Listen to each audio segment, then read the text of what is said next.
Welcome back to Artist Talks at SankofaStudios.com, where we have conversations with artists about their lives, their artwork, and everything about them. Really want to get these artists a narrative out here and introduce them to the world. And today, I'm sitting with Rashakim Abimelech Hudson out of Rochester, New York. How you doing today, Ra? I'm here, brother. I'm here. I'm blessed. Bless you. Yeah. For those that don't know, those that know this brother, we call him Ra for short. Rashakim. Tell me about that name, Rashakim. Well, Rashakim was given to me, of course, by my parents. It stems from the Rastafari F.A.T.H.A, and it stands for Ras head and turban, and Akim, Ras Akim. Akim stands for healer or prince in certain parts of Africa. So Ras Akim would be like, saying Rastafari or Rastafarian, however we want to pronounce that, healer or doctor, whatever you want to call that. That's what's up. So where did you grow up, Rob? I grew up in the concrete jungle of Brooklyn. Brooklyn, New York. Brooklyn, Brooklyn, hardcore, hard knocks, right? It was a rough place, but at the same time, it made you very prepared for life itself. Okay. So here in Rochester, I know that what I can tell everybody, the viewers about you is that, I know you're a father. You're the CEO of F.A.T.H.A, which is a great organization centered on fatherhood and unity. And I'm going to give you a second to talk about that. You're a writer, a self-taught illustrator, a mentor, a member of the ACES community organization, which does great work up here in Rochester, New York. I've seen with my own eyes. That's right. For kids, feeding the hungry.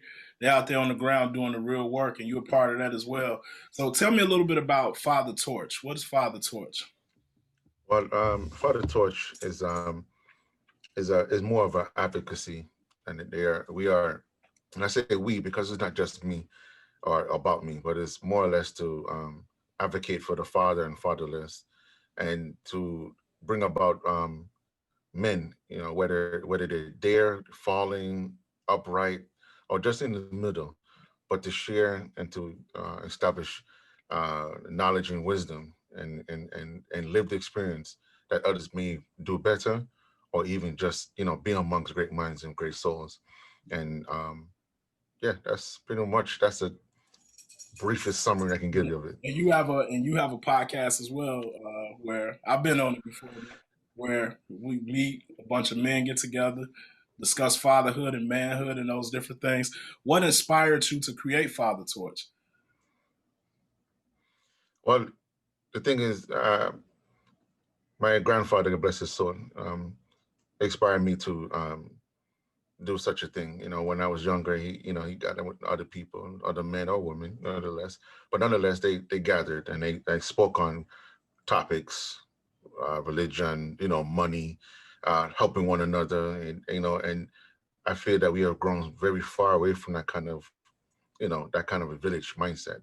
And I see my brothers, every day. I see them, some struggle mentally, some struggle physically, and some are spiritually. And the thing is, they don't have a place to turn to that's not going to judge them or make them feel, inadequate or demasculated. So came up with the F.A.T.H.A wasn't an easy task, but it was worth it. Reaching out to fathers and young men with children, whether they're in the children's life or out of the children's life, but to come together so they can see the light.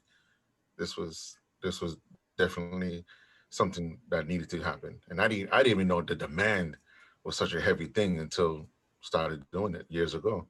Wow. And look at it now, Yeah. I never realized how much it would flourish, but it's there.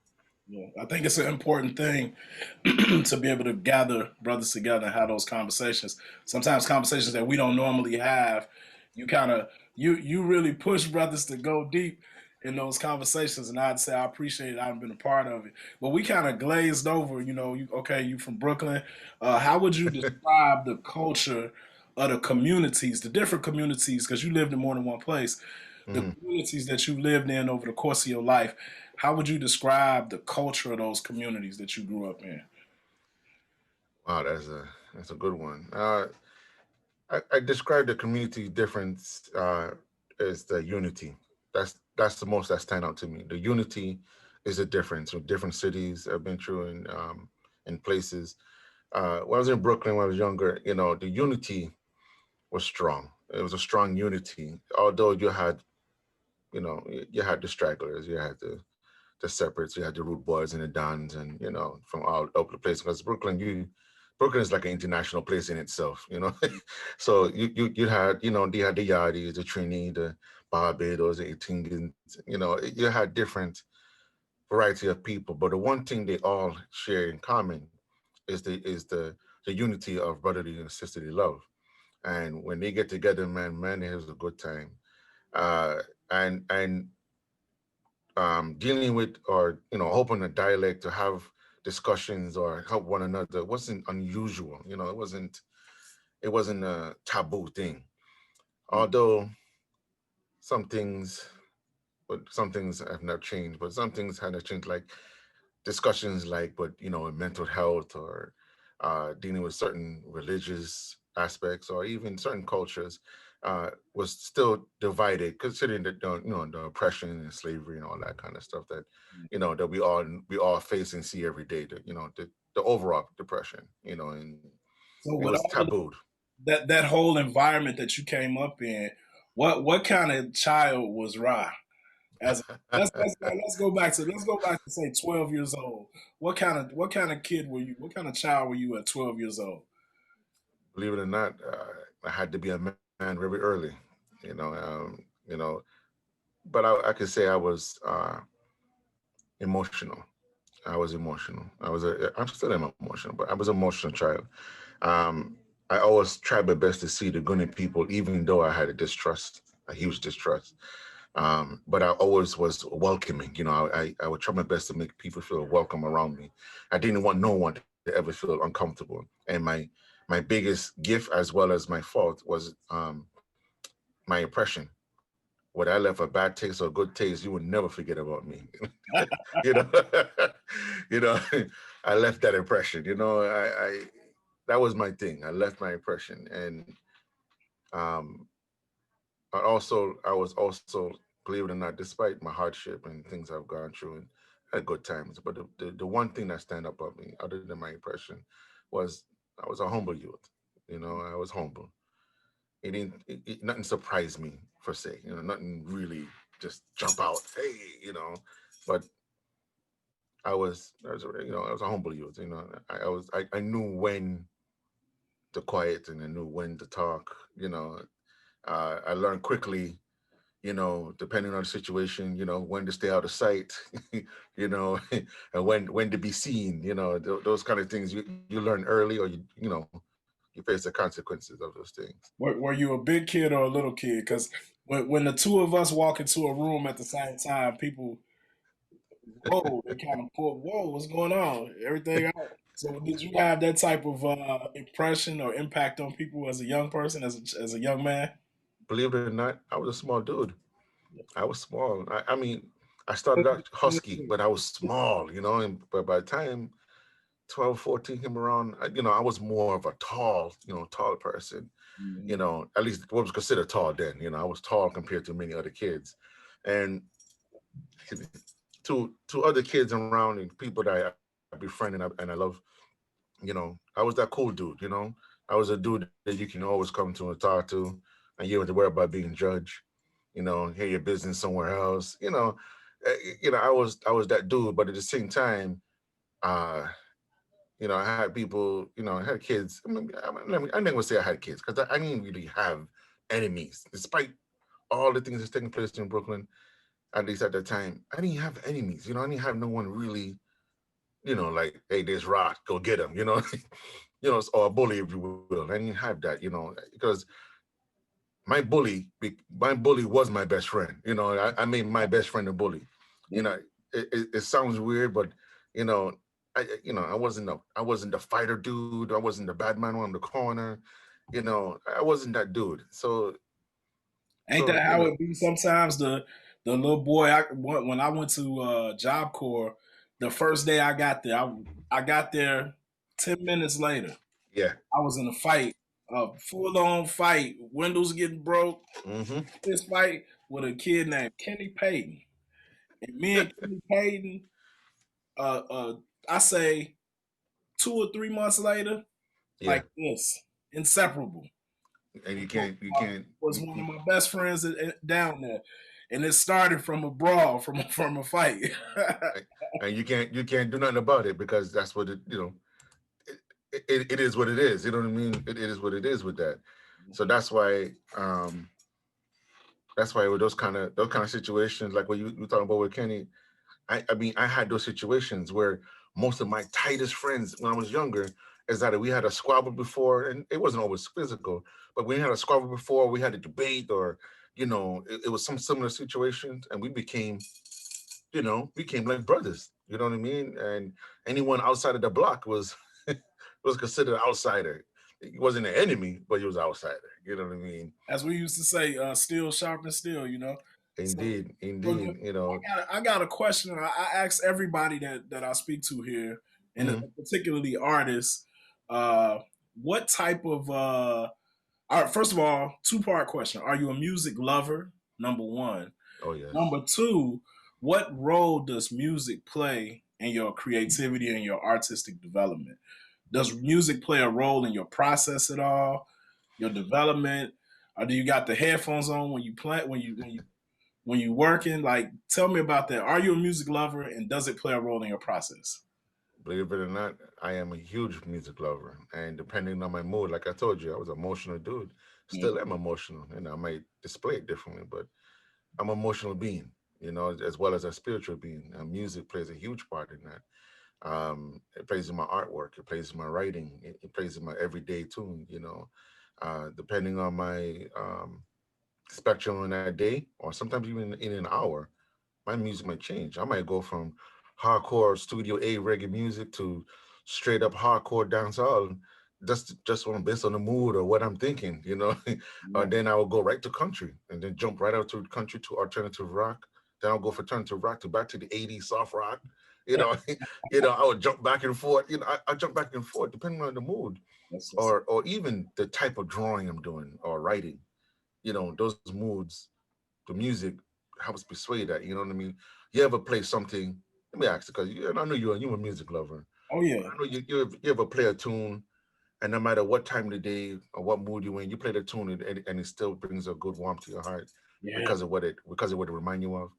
yeah. That's what a lot of music makes me feel. I can tell you what song it was for me last night. Hit me. It Uh was huh. Prince Adore. And Really? then after Prince Adore, Sign of the Times came on. Mm. Remember Sign of the Times by Prince? Yeah. Yeah. That song Yeah. came on, Yeah. and I must have listened to it about 4 or 5 times just last night. About 1 Just a.m. I was listening just to it. So, just listen. we're gonna go off the path a little bit while we on music before we jump into the art, deep into the Mm-hmm. art. Right now, this is off the path. I'm gonna throw Okay. a slider to you. Okay. Top 5 songs on your playlist today. You've been Top listening to five today. What you been listening to today? Give me five. today. Believe it or not, today was Morgan Heritage, Loyalty, Barris Hammond, Lovely Day. Um, See, I want to write this down, but I don't want to look away from it. Dennis Brown, Believe in Yourself. Dennis Brown. Um, um, Gregory Isaac, Wow. Front Door. It's called Front Door. What is that? Four? That's a four, right? And believe it or not, New Edition. What was that song called? New Edition. Growing Up. I think it's called Growing Up. Growing up. Growing Up Can Be a Pain. It's the one with Johnny Gill was in it. Okay, yeah. And I was listening to those. I think it's called Growing Up Being a Pain, something like so. And I was listening to those songs repeatedly, you know, kind of repeatedly, and it kept me, you know, kept me level, you know, kept me level, kept me beveled. And you know, every so often I would jump in and out, right? And I would put in a little Big Daddy Kane, you know, Smooth Operator, and then so often I'll jump out of it and come back into the, you know, 5 mix, and then I would I would, throw a little Wu Tang in there because I love my Wu Tang. Throw a little Wu Tang in there somewhere and come back out again. So, like I said, my mood, it's like a heartbeat. Sometimes it'll jump up a little bit and Up and down. steady on there. So when did you start your journey as an illustrator? Because I can see behind you some of your pieces on the wall, and I'll post some links below for everybody to check out where you can follow around social media, Instagram and Twitter and all that. You get to Oh see yeah, some of his work and go to his website as well. But when did you first start your journey as an illustrator? Where did it all begin? believe it or not, when I was 5, I started drawing when I was 5. Wow, tell me I about well, through that.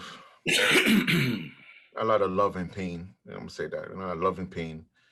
I started to draw things, that images that comes to mind, what I saw. First, I started out what I saw. I drew a little table here and a little Van there, and then I went into tracing, but then I got bored with tracing, and then one day, one day I was, even though I was 5, I really didn't know it was drawing for sake. I was doing little things.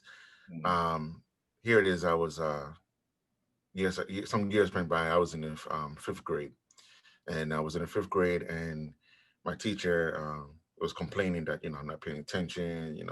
This is when he used to label us, and put you in special ed, because you wasn't you wasn't focused on what you did, so they automatically labeled you and put you in the dungeon. The special ed was in the dungeon, Yeah. and I was in this in this class drawing, and I started drawing. I started loving dinosaurs and drawing dragons, and I'm doing all these things, and I'm thinking I must be going good. I must be doing good because here it is. I'm coming to school every day, 10 hours a day, and I'm drawing. And when my father caught wind of this, because they put me there. And they didn't even tell my parents that they put me in there. They just put me there thinking that this was best for me because something must be wrong with me. No, my father came into the school, man, put 5 hot ones in me, 4 hot ones in me, and from that day forward, I didn't want to be in that classroom no more. I started doing my work and everything else, and then lunchtime I would start doing drawing, and but my drawing now was, I was mad, so I would do drawings of, you know, this long hair, long dread man coming down, walking down the street, and I would draw like a couple bucket on top of his head or something, and then because I still love dinosaurs, I just did that one illustration I told you about with the dinosaur with the diapers, Yeah. you know, I don't know. I just started making some weird stuff. But what I really started to love it is that one day I was outside and my uncle was working, and he was just starting his, doing his business, and he was with a cable company at the time, and he parked his van outside, and I drew the van. I drew in all entirety, yard, tree, and everything. And this man came out and he looked at it, and he was one of those uncles. He was one of them serious ones. Like you really can't really play with him too much. And if you did, expect the unexpected. And he just looked at my work one day, went to the van, he came back out, and this man gave me $25 for a sketch drawing. Wow. To a little kid, that was like a big thing. He's like, yo, they paid me for my work. And nothing he asked me to do. He took it and put it in his room, and he had it right sitting in his room. So I felt good. That boosted me up, like, oh my God, this is lovely. So I turned around and did another drawing. I drew the backyard, and I ran to my grandmother. Hey, grandma, look at this, look at this. She took it, she framed it, put it right in front of her mirror, right in front of her mirror. Gave me a little $5. Even even walked down the street, and we went to get a little beef patty and cocoa bread. So so right there, that was my inspiration right there. That drew me up. Like, oh, wait a minute, That I says could do a lot, this. man. That says a lot when adults pay that attention to young people's art. And I know that Yeah, you do that with your children's artwork. Like you big them up and you give them props and you give them tips and you guide them along the way. yeah, So yeah. that's a powerful thing to have. Do you find your artistic process therapeutic at all? Very therapeutic. It helped me through a lot of my traumas and a lot of the things that I've endured over the years, and whether it be my initiation or just because of situation, Mm, it was therapeutic. I remember times, getting in trouble and being locked up, and the only thing I can think of to to focus my rage, and I would ask the guards, can I get a book or paper? and I would make the best of that paper because you're dealing with guards and they could be very, you know, I know. yeah, they could be very enough, but um, I would get the paper, and sometimes they would just take the book itself and throw it in the cell, like here, and they gave me this little dull pencil, and the lights in the cell are real dim, and I would sit there and I would just work. I mean, I would start from the smallest space of the corner and work my way all the way to the edge of the corner. And by the time I'm done, it's like morning time. The cell's opening. And that would be the only thing that would keep me from the fighting, the toilet paper, the fighting, the fire, whatever the case may be. And sometimes it kept me out of brawls because it used to be the same dudes. Holidays come up, yo, Ra, can you draw me something for Valentine's Day? I need something for my kids for Halloween. And I would draw them Winnie Poohs and Tigers, and I would draw them little things. And commissary was the thing. So they would give me little things, and I was like, all right, but I still didn't take it seriously because at that time it was therapeutic for me. So to me, I didn't look at it as a living or something to do. I just knew that whatever ill I was feeling and it felt like it was overflowing or overspill, my art kept me at bay, kept me at bay. It always kept me at bay where I did not spill over into that madness of, the unforgiven. Goody Mob will call that cell therapy. It helped. It helped. It helped when it was most needed, man. It helped, and it also draw those memories, when I was younger, and where I was calm, and when all seemed right, and you still feel that love. I think with artwork, music, it brings it back to a time where we can think about things that made us feel low or made us feel high, but it kept us at a balance. Even if that music was only 4 minutes and 39 seconds, that little bit of peace was better than that whole day of madness, you Yeah, know? yeah, So that's what it does for me. I think that is why I never pursue it as a career yeah. versus teaching others and, you know, Tell me about expressing it. Tell me I'm about sorry. some of the tools of the trade, some of the tools, because you were the one who educated me, and I know you probably remember this about pencils. Like, Yeah. okay, I know everybody knows number two pencil from school. Everybody pull out your number two pencil, Yeah. and that's Yeah. the 2H and the F and this and that. And I never knew what those meant until you broke it down to me. But so, as an illustrator, can you explain some of the tools of the trade as an illustrator that you use? Well, as far as the pencils and the lead, because I think the heavier the lead, the lighter the pencil, and the lighter the lead is, the heavier the pencils give shade. Okay, you have the H, you have the B, and you have the F. You have like me personally, I'm a fan of the F pencil, the Mm, F and the H, and sometimes HB, because they don't leave too much of a dark mark or too much of a light mark, but it's not enough that only the artist can recognize the blueprint of what he's doing. But at the same time, the pencil, depending on the pencil, you can give just enough shading that you can still think about whether or not you want to make it darker or lighter. So it does you're not overthinking it. Like if I get a pencil, a dark shaded pencil, and I want to make a shadow or a lining, if it's too dark, I might have to do a whole lot of wiping just to make it enough, or it's gonna be all over the paper because the lead is the lead is soft. that, It that run was over. So that was a semi trick question, because I wanted you to speak to the illustrators of the world. They Hmm. understand everything that you say. And listen. Every time we have a conversation about pencils, people think these brothers sit here and have a 45-minute conversation about pencils. About a pencil, yeah, it's weird. Like, why would you? As a matter of fact, um, What you got right there? this right here is a F pencil. Uh, Is an F pencil. There's a wooden one. This one here is a two pencil, HP pencil. okay. Looking at it, you won't know no viruses or difference in them. But if I took this pencil and I hold it by the side and I do this with it, can you see how this is doing? Slightly. Can you see it now? Yeah, yeah. Okay. Now, if I did this with the F pencil, the same thing I did with the F pencil, from looking at it, you won't really tell the difference in it just Yeah, by looking at it, right? You have to Now, be in person to see to really get but the. but no. But now, once I take the F pencil and I'm put it into the B pencil, and I make a line in it, that's with the F into the B. See the difference in that one? Now watch I take the H into the F. Do you see the difference? Mm-hmm. Oh, okay. Yeah, I can see that. You can't see that, right? Yeah. The difference is one relates more to detail than the other. I So. can shade it in and detail it as possible, but again, each artist is different in how they do things. Um, if you can see some of these pieces here, you can see that some are darker, some are lighter. They're all dependent on the pencil that I use, uh, or vice versa. Even from different ink, I can draw with a pencil with all of these things and put it to ink to it on top of it, and it will still come out spread out differently.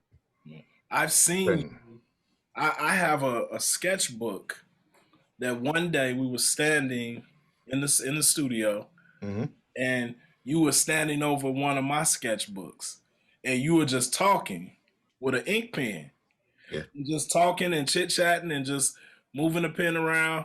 And mm-hmm, when you pick that pen up, that was a piece of artwork right yeah. there. That listen, this is the thing. I kept that. I got it right here on the shelf. I still got it because you did a piece of artwork right there. So for a beginner, that there's a young person listening that's interested in becoming an illustrator. First of all, tell me a little bit about what an illustrator does.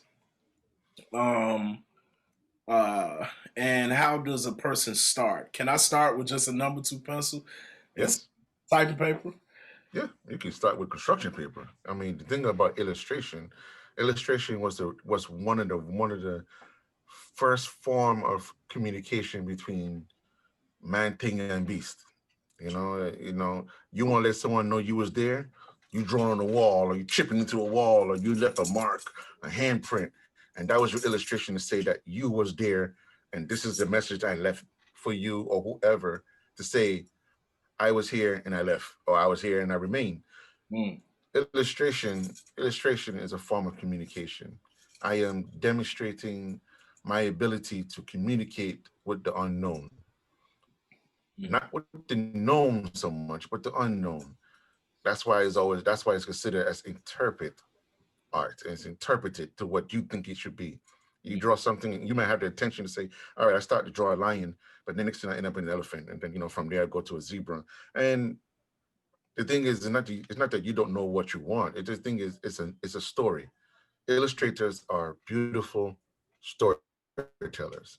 They can tell a story from next to nothing, and it all depends on their ability to express or to illustrate again their story from their depths or their perception or their feelings. You mm, know, um, most illustrators um, draw from their fears or their subconscious. Some draw more to the sense of storytelling that is more of a conscious thing. I draw from the abilities of my consciousness and what I really want to say, but I couldn't say because I have the words, and mm. that's why it's always three or two-dimensional ways of doing it. It's not one particular story. It's one story and the next one begins, and then they be continue. It's a language But essentially. once it ends, It's yes. a language. That's interesting. So with everything that's happening in the world today, what do you feel is the responsibility of the artists? Particularly black artists in America, if they have any responsibility at all. Right. What is their responsibility with everything that's happening today? Well, I think the only responsibility they have is to, again, if they're going to tell a story, why not tell it from my perspective? They are the expert in their own rights. You know, um, I can't call them a liar because what they're illustrating is what they see and Mm, is what they experience. Just like the other artists that could be next to them or down the street to them would draw something totally different, but in the same spectrum, and they have a totally different thing. So one would be negative, one would be positive, another would be kind of torn, torn certainly, or the other one would be kind of in the air, right? You're like, man, how you all live in the same demographic area and have totally different perspective on the same one issue or topic of things. And the answer is that they are expert in their own spectrum, in their own right. They are expressing everything that they think and witness at the same time. Mm. You That's see, interesting. You know, the Hippocratic Oath, you know, the doctors say, they say, first do no harm. yeah, I think with artists, it should be first be honest. Tell the truth. Tell your truth.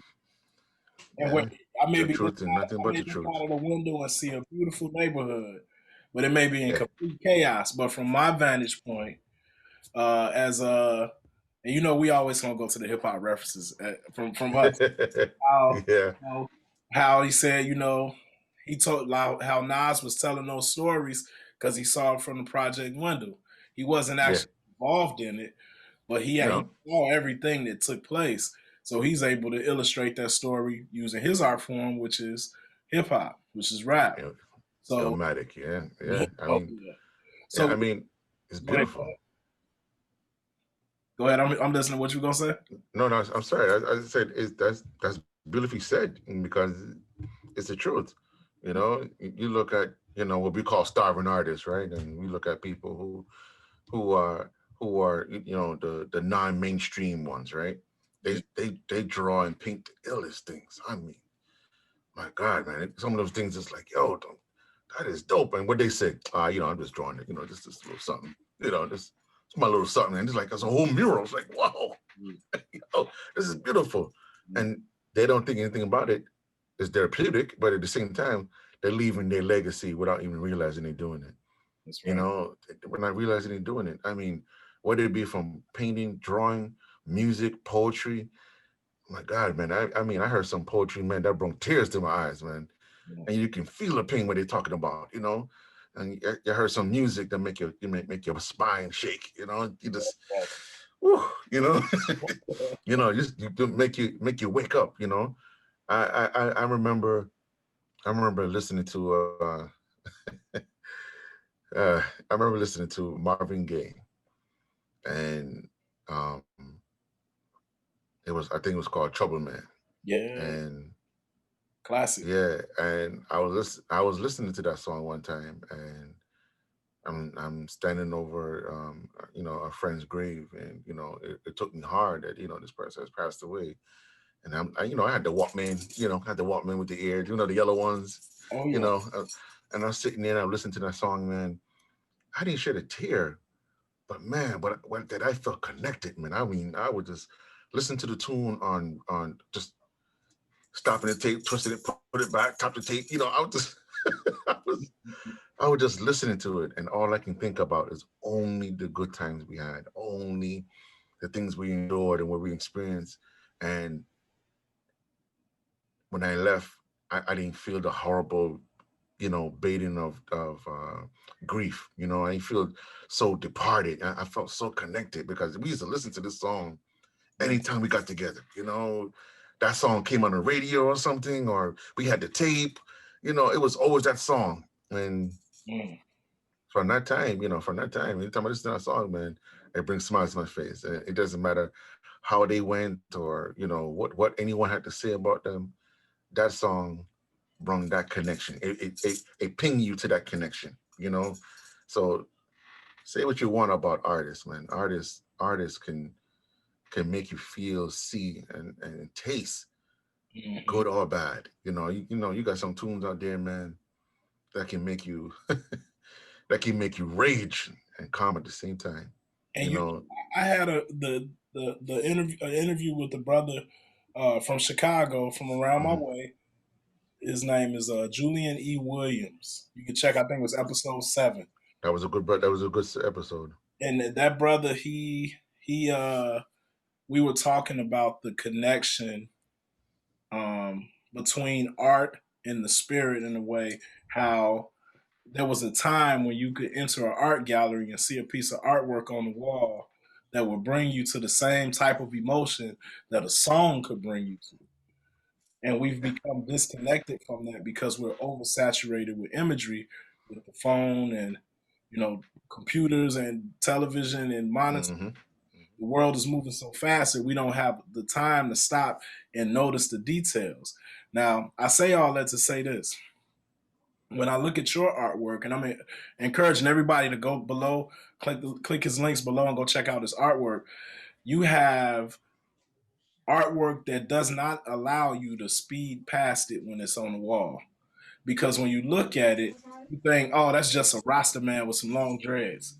But if you look close at his dread, inside of his dreads, there's a lion holding an elephant in a headlock with the crown tilted, and it all has meaning. It all It has. does.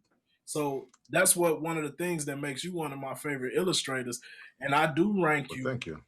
I do connect you to people like the greats, Tom Feelings, uh, Carl Abrahams, who's another Jamaican artist who by the way was an illustrator Yeah. that became a self-taught painter.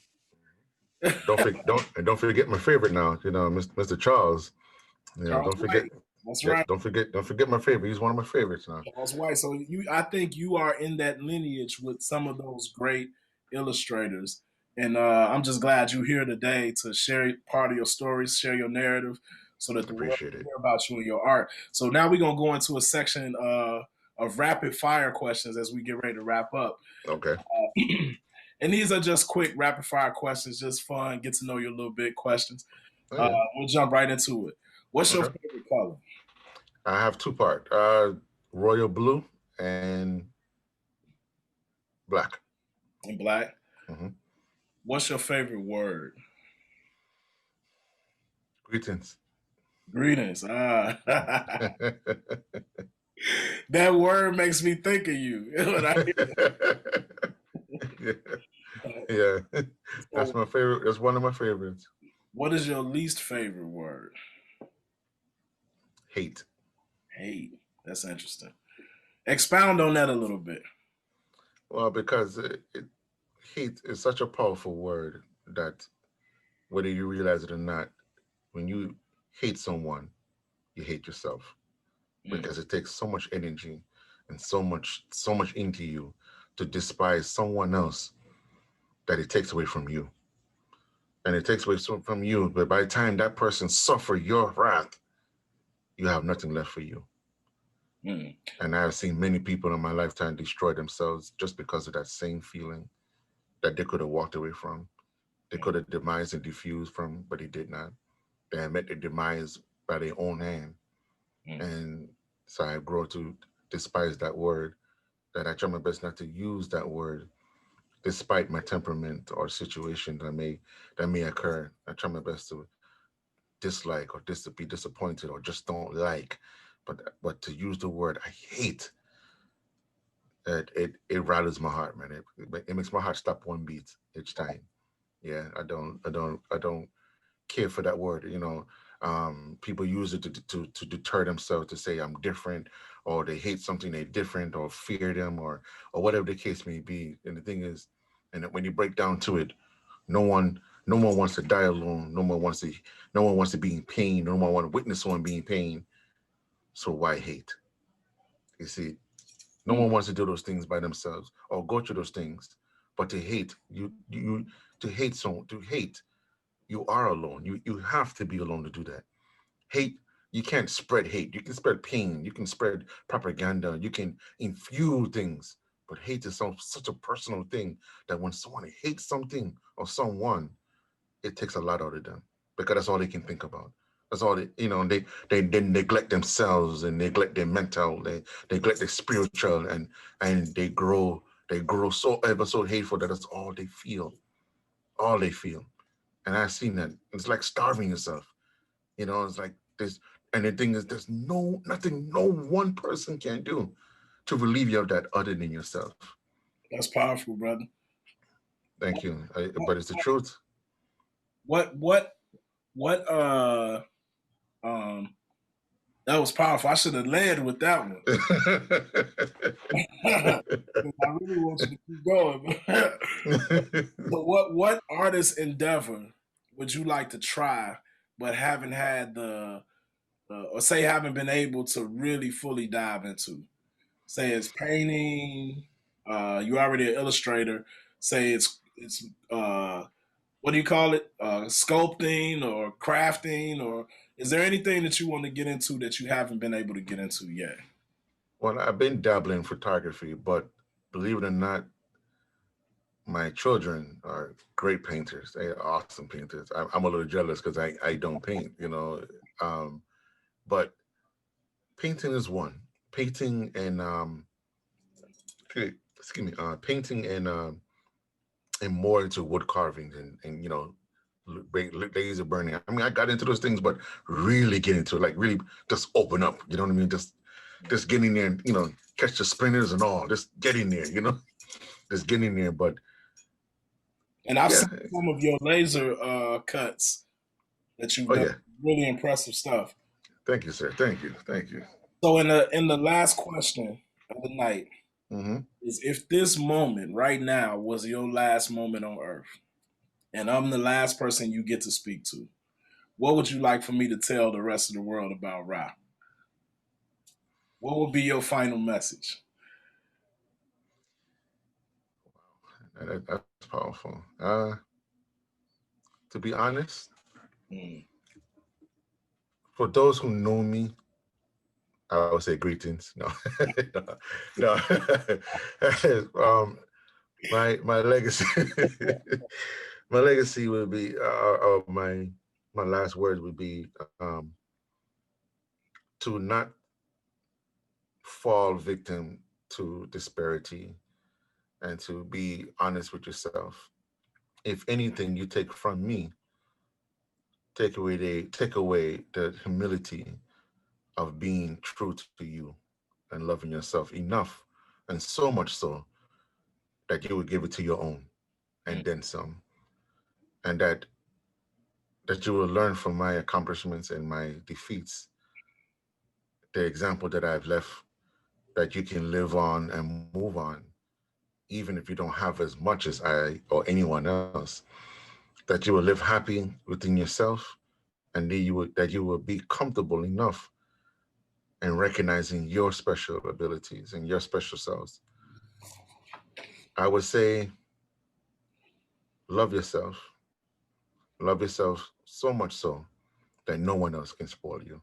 Because you're so loved that you don't need anything. You don't need nothing. You'll be who you're meant to be. And what you're meant to be is what you say to be. Remember, your words is powerful. Your words speaks volume and manifesting and into reality. So my one and only thing I would want you to remember from me from this day forward is to love yourself. That's what's up. Love yourself, express yourself, do all that you can do for yourself, and then do for others. And believe it or not, that's 3 seconds past. That one thing you did, that's 3 seconds.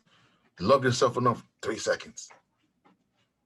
You won't know nothing else other than love itself. You appreciate the tree, the leaf off a tree. You will learn to appreciate the gift that was in you, and you will learn that that one gift makes other gifts. So never look at anything else. Don't grudge no one else. Don't belittle no one else, but appreciate what you are, how your gifts are to you. That's And what's up. that's all I got, for brother. So with that said, brother just coming here dropping mics. Drop the mic and walk.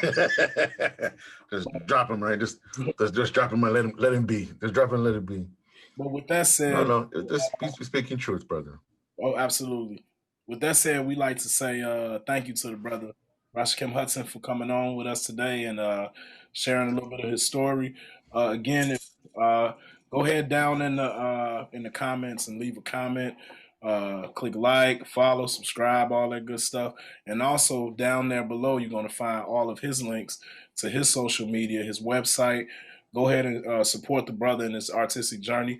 You can see he's in his studio right now. Follow the Father Right. Torch, the Father Torch podcast. Join Father Torch. Don't cost you a penny to join and join in the conversation, no matter where you are in the country. Come on in and get involved with those conversations with the brother, and learn something and see some things and have some conversations and meet these artists. We don't have to wait until these artists are Yeah. in our past to celebrate them. We want to celebrate them today. You can reach me That's right. at info@yakubshabazz.com, or you can find me at sankofastudios.com. Go head over there. When you get to sankofastudios.com, it's your first time going. When that box pop up, ask you to subscribe, you get 10% off. Put the product code or discount code new friends in, you get 10% off your first purchase. And again, follow the brother, subscribe, support his studio, support his work. Yeah. And until next time, uh, we're gonna have another guest. Blue. I can't remember where from, but somewhere else in the country there's another guest. Chicago again, I think, actually. So the next time you see me again, we'll be chatting with somebody from Chicago, a painter from Chicago, and it's gonna Right. be cool. Yep. So until next Chi-town. time. Peace. All right. Bless it. And